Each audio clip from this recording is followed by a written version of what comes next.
If only we thought to start this sequence about 20 seconds ago. Aussie Pearl just gave both barrels with her back legs, just kicking out. This is her debut. You might believe it due to her demeanour. Sylvester de Souza up for Charlie Johnston. Yeah, she's quite a big filly by Australia, well supported in the market. She's around second favourite, I think, at this moment in time. Like the Johnston horse in the last race, she's very well grown, well developed, and looks like a filly that could have a good time of it next year. There's signs of greenness in the paddock. She is conceding match practice and match fitness to number 3, Femme Fatale. Clifford Lee up for James Tate. There was better from start 1 to 2. It was, yeah, she improved. She ran well over 9 furlongs at Yarmouth last time out, and should be a little bit more to come. Number 6, Trio, just behind Charlie Bishop up for Eve Johnson-Horton. She is going to get a mark next time. I didn't think a better performance, granted a clean break, would be 2 out of the question, though. No, she could run better, but like you, I do think that handicaps will probably be more her thing.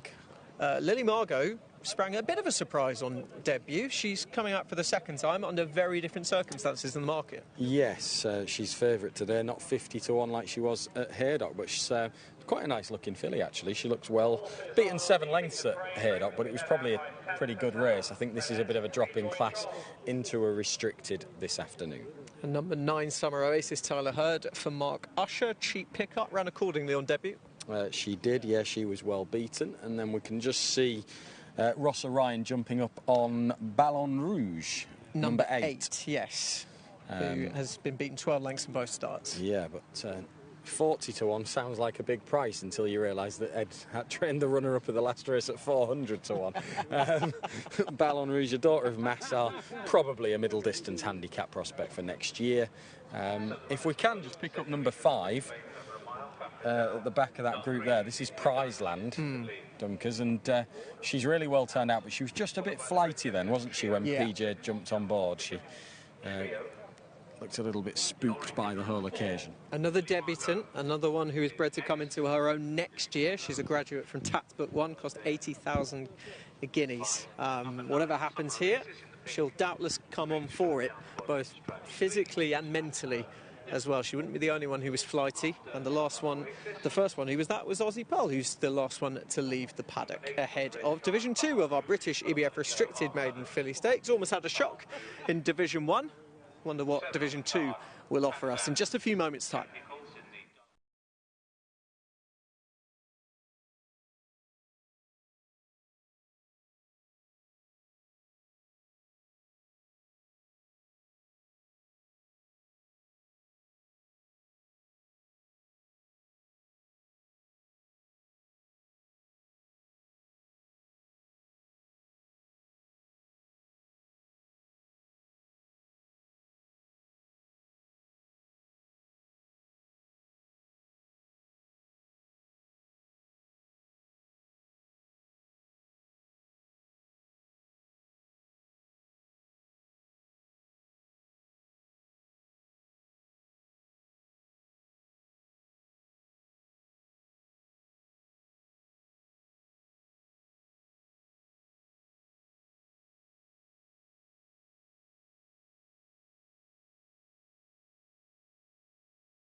They let her go, and she wasn't for reeling in. Right, Leicester we go for the 4 o'clock. Lily Margot's 100 to 30, Aussie Pearl 7 to 2.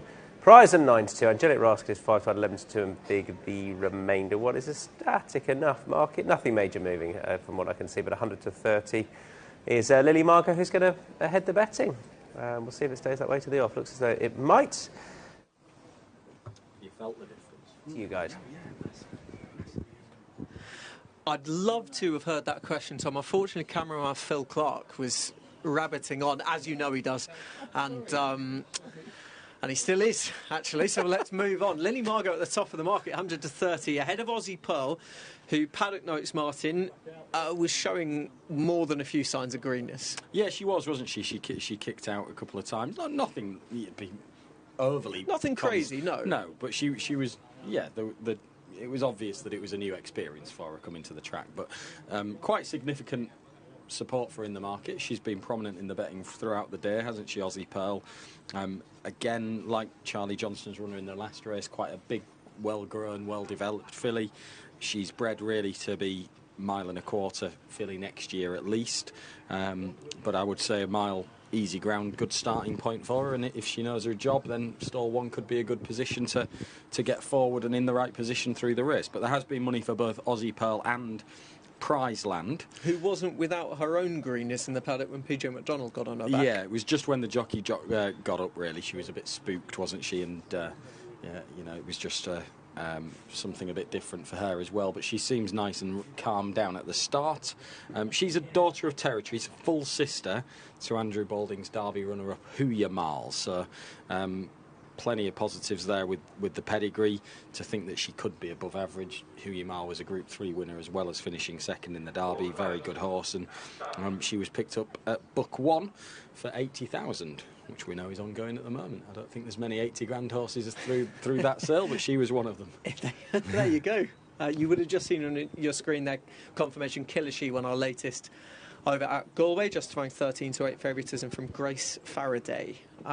When it comes to Lily Margot, I think she was behind at least one nice filly there at Haydock. I'd seen Legacy Link at Newmarket and looked like she was going to come on a bundle. She did do that. How highly, firstly, do you rate the form, but also her part of the form? It's not like she was right on their heels. She was learning all the time and staying on, but she was still a fair way off. She was beaten 7 lengths. I think the winner's a pretty smart filly. She's a Dubarry filly who'd made a good start, and she was very strongly backed as if she was expected to go and win at Haydock, and she did that. Is she not favourite for the Filly's Mile as well? Yeah, and Lyrics of Life, the runner-up, had run really well the time before as well and set a decent standard going into that race. So I think it was probably a strong race. That was an Open Fillies Novice Class 3 race. This is inter-restricted. You'd naturally think that this would be a little bit weaker. So she's run well first time up in probably a stronger race, and you would anticipate some improvement. So you can certainly see why she's favourite. It's not a race I've got a really strong betting opinion on, to be honest, Anthony, because we're dealing with some well-bred newcomers that there's a bit of guesswork involved. But it doesn't surprise me that Lily Margot is favourite, given the promise that she showed in the race that she showed it in. Absolutely not. 11 to 4, market not a bit lukewarm on her, to be honest. I thought she, in theory, could have been shorter, given that she was taking a drop back in class. You've got the likes of Femme Fatale and Tamzan, who've had a couple of starts. I thought Tamzan ran quite well at Bath last time out. You know, I wouldn't be surprised if there was a bit more to come from her, and she's likely to race prominently. Jack Nicholls takes 5 off. She seemed to know her job at Bath. I quite liked her attitude. I think she could be one that gets involved each way, maybe Tamzan. 6 to 1 at the moment. I thought if Trio doesn't get blindsided coming out of the stalls this time, maybe she can go a bit better, but she will get a mark after this, as will a few. Let's get up to John. And they're off and racing. Jumping away, the outsider Summer Oasis, the slowest one out of the gates as they head through the first furlong. Ballon Rouge began well with an inside rail to help. On the outside, Femme Fatale in the green also starts well. Lily Margot's right there, but is racing quite keenly. Trio up on the outside of those. And then Tamzan as they take the first bend. A bend that Lily Margot struggles with a little bit. Back into 5th place. I suppose pulling quite hard didn't help her into that bend.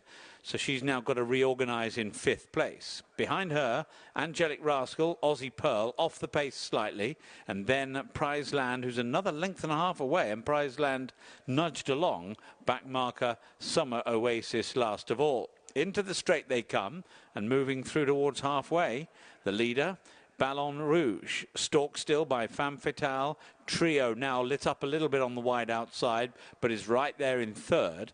Tamzan in fourth place. Then Lily Margot, followed by Aussie Pearl, who's staying up the far side running rail. Watch for her yellow sleeves and big white face. The other one in yellow, Angelic Rascal, needs to pick up. Lily Margot again a little bit unbalanced and under pressure just in front of her.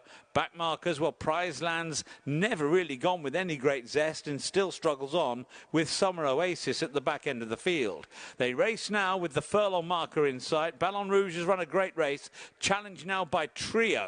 And then after Trio, Tamzan, and plugging on is Aussie Pearl, who's staying on quite well. Trio's come through to hit the front, though, chased by Tamzan and Aussie Pearl. Trio out in front, and Trio wins by just over a length from Tamzan in second place. Aussie Pearl was third, and Prize Land, having been right at the back throughout the race and seemingly struggling, wasn't beaten far ultimately in fourth. Trio off the mark, didn't get the rub of the green in a different way this time. At Kempton last start, she was blindsided coming out of the stalls and shuffled right back, and then it was going to be hard work from there on. This time, Martin, she's very keen and caught wide, and unfortunately at that point they had to commit to heading forward. It actually it might not have been a bad place to be, though, because she's had first crack at Ballon Rouge as it's happened. Yeah, I mean, I think she's done really well to win, to be honest. You don't see many horses that pull in that way that she has round the bend that go on to sustain their efforts, but she's really stuck her head down and galloped well to the line, hasn't she? Likewise, the runner-up Tamzan was pretty keen early on, but albeit without the wide trip. Good run from her, but left with a feeling that maybe the best prospects in the race have finished third and fourth, Aussie Pearl and Prize Land. They were very green early, out the back, took time for the penny to drop.